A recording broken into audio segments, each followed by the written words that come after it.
الحمد لله رب العالمين الرحمن الرحيم مالك يوم الدين إياك نعبد وإياك نستعين اهدنا الصراط المستقيم صراط الذين أنعمت عليهم غير المغضوب عليهم ولا الضالين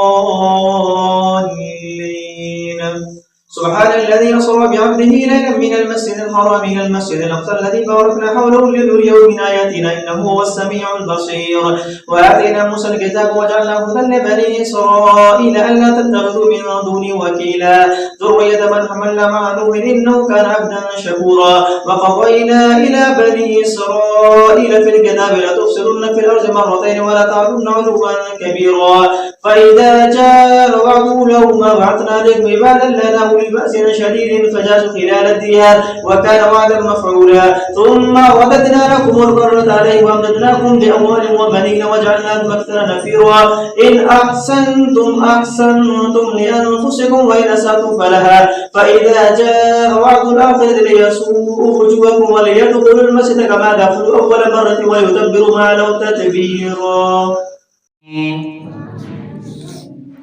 ألف لام ميم ذلك الكتاب لا ريب فيه هدى للمتقين الذين يقيمون الصلاة والذين يؤمنون بالغيب ويقيمون الصلاة ومما رزقناهم ينفقون والذين يؤمنون بما أنزل إليك وما